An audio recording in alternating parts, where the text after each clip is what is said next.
We have details about the Sapporo Go Fest that's happening on August 5th through the 7th, and we also have details that you need to know about for tomorrow's Water Festival event. I'm Alex Gum, aka Cheeklay, and welcome to Pokemon Go Ahead. Yes, let's go! Shiny Buizel! Oh my god! Yes! Oh my god!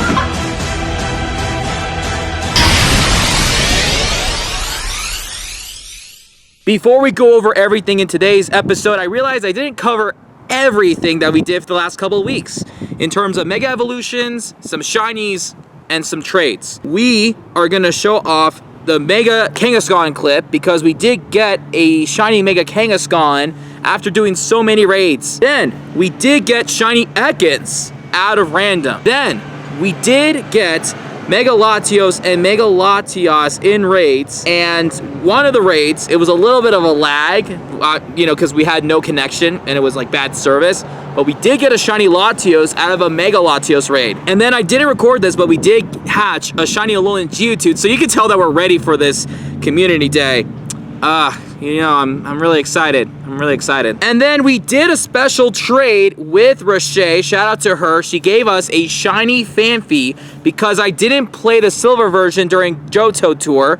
So she had an extra spare and I traded her a Shiny Legendary. So honestly, it worked out. I'm gonna go over some Shinies in a separate episode because we gotta show our progress of what we did so far in terms of the Shiny decks. We also got Shiny Jigglypuff during the Air Adventures event. It was the only Shiny that we got. And this morning, we just caught Shiny Lopunny in the wild. I was not expecting that. Those are some Mega Dex entries and some Shinies that we did off camera. And like I said, I'm gonna make a separate episode on our progress for the Shiny decks. But for now, we're gonna go over some details on some of the research for the Water Festival because that's coming up tomorrow when you're watching this, or it's live when you guys are watching it somewhere else around the world. In addition, we're gonna go over the Sapporo Go Fest because there are some things you need to know about this Go Fest. Some things are similar to the Berlin Go Fest, but we're still gonna go over it. Also, be sure to subscribe to Cheeklay Productions if you guys are new to this channel. We're gonna be posting a Cheeklay chat episode this Friday, so we're gonna be posting a vlog on the Water Festival on Saturday, May 14th. So be sure to stay tuned. But for now, let's talk about Water Festival because that's the event that's either live or happening right now. There's a catch challenge for the time research, and the steps are pretty simple. All you have to do is just try to catch 50 Pokemon that are spawning, as well as catching 10 different species, making 525 curve throws, and that's all in step 1. And again, you do get an encounter for Jupiter and the Lapras with the Scarf, and the Lapras with the Scarf can be shiny. Currently, right now, there is this global challenge where if everyone internationally catches over about 600 million water types, we unlock a special bonus. So it's live right now, and it seems we're at 3 million at the moment. So if we have the event here live, we're gonna catch as many water types to have that bonus. Then we have some field research that is happening. Catch 5, I know this is not the best screenshot, but I'm trying to get everything all in one. Catch 5 Pokemon for either Magikarp or Wailmer. Catch 5 water types for Pokeballs, boo. Catch 5 Magikarp or Wailmer to get a Love Disc encounter, and then catch 10 water types for the Binacle encounter. Do note, Binacle is going to be the new shiny for the Water Festival event. There's also going to be some Mega Gyarados and Mega Blastoise energy, about 20 of each. Catch 15 Pokemon for Jupiter. This is really great. I'm so excited for this one. Catch 25 Pokemon for a Lapras. So for those of you guys that think that this is gonna be a paywall for a costume shiny potential, you're guessing wrong. No win a raid, no a catch, just catch 25 Pokemon. That is a difficult, free task.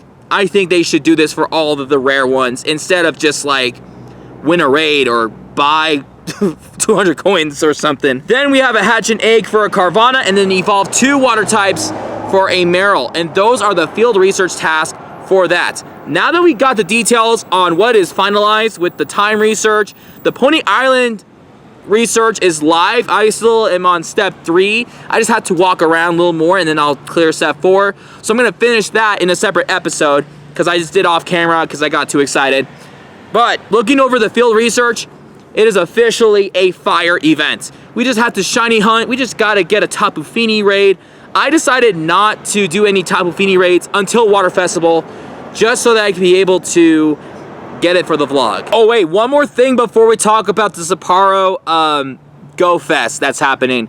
They announced on May 21st for the Alolan Geodude Community Day that there's going to be some in-person and virtual locations and meetups. Right over here, if you guys check the map, there's a lot of locations that are going to be virtual, and then there's a few in-person around the world. In America, there's like one in like Lower Manhattan in New York City.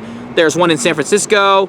There's Seattle, Houston, I think Philadelphia. I think Miami, Florida is one of them. But there's also like other places around the world. You guys can go through the map, as you see right over here, and you guys could check out, you have to use 2 fingers, which is stupid, but it tells you the blue is going to be the virtual and the red dots are going to be where they're going to meet in person. So there's a meetup in Thailand. If I could check out Thailand. No, it's Bangkok. Okay, so like that's an example of a location. So yeah, there's going to be like a few virtual, actually a lot of virtual and some in person. So if you guys are planning on traveling to meet up in locations, be sure to check out the list of some of the meetup locations for community days. Otherwise, I haven't gotten my schedule yet. I'm not sure if I'm going to be doing a community day or not, but if I am, we're going to probably just stick around here in Minden. I have a fun challenge to do.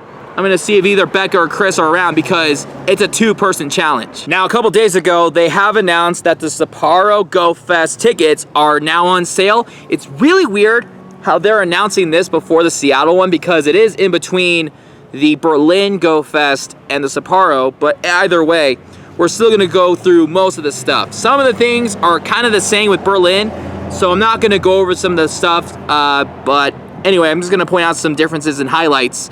So pretty much the first highlight is that you could choose a version after you buy a ticket, which is either the morning or the afternoon sessions.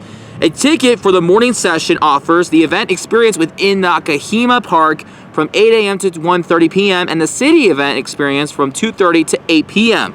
A ticket for the afternoon session is going to be vice versa. The city experience first from 8 to 1:30 and then 2:30 to 8 at the park. So it's in Nakahima Park, but they're also going to have some experience around the city because it's not that big of a city. And then we're going to go by, of course, some things are going to be the same. There's going to be some new habitat hours. One is going to be called Dreamy Mindscape. The encounters for this habitat hour is going to be Drowsy, Teddiursa, Snorlax, and Litwick. Everything except for Litwick can be shiny. I'm jealous that Snorlax is going to be featured. Next up we have Living Meadow. It's going to have Galarian Ponytail once again, Scyther, Yema, and Pansage. We're going to talk about Pansage and the monkeys later, and it is windy. It is windy. I don't like it when it's windy, especially when I'm recording. Frozen Lake, it's going to have Alolan, Vulpix, Lapras, Snorunt, and Panpour. And Lapras we're going to have for Water Festival, but without the scarf, so that's nice. Athletic Park, it's going to have Machop, Hitmontop. Oh my god, I'm so jealous. Chimchar and Pansear. Now we know that Pansear is going to be the shiny that's going to be released in Berlin, Germany for Go Fest. But for this one, it's going to be shiny Pansage. We're going to scroll up. And they said over here, there's 6 special trades. Now this is important. A second special research story will be available featuring a reward encounter with a Pokemon has yet to appear in Pokemon Go. They did not say that for Berlin. Now, for ticket holders for this event, shiny Pansage and shiny Squirrelix will make their Pokemon Go debuts during this Sapporo Go Fest. And we also know that Pansear is the shiny for Berlin. And we know that Panpour will be the shiny for Seattle, even though they didn't announce that yet. So, my guess is, they didn't say anything about the shiny Pansear for Sapporo. It's probably going to be shiny Lock, depending on the version or the regional exclusive for those elemental monkeys throughout the event. So, because Pansear is European, African, Middle East, that is going to be more Pansear's shiny debut. and then it's going to be locked for the other ones. Pampor is going to be shiny in Seattle because it is an American exclusive. And then Pansage from the Sapporo is going to be shiny. And again, I think we're not going to have all three. It's probably going to just be like one in each region depending on the event. So that's important to note. Anything else new? Optional add-ons, that is nothing different. That's pretty much it. All right, so overall, that's all that we have for now. We are supposed to get some news for Seattle Go Fest soon. I don't think I'm gonna go to Seattle. I said I would, but I don't think that I'm gonna go. But if you guys are able to go to Seattle, literally if you're watching from Reno, it's a 2-hour flight from Seattle. So if you can be able to afford to go, I would say go for it. It's not in Chicago this year. It's gonna be in Seattle. I would recommend you guys going over there. Invite me to some rates or just hit me up when, let me know how it goes if you're planning on going to Seattle. That's gonna be all the time that we're gonna have for today's episode. I'll see you in the next one. Peace out.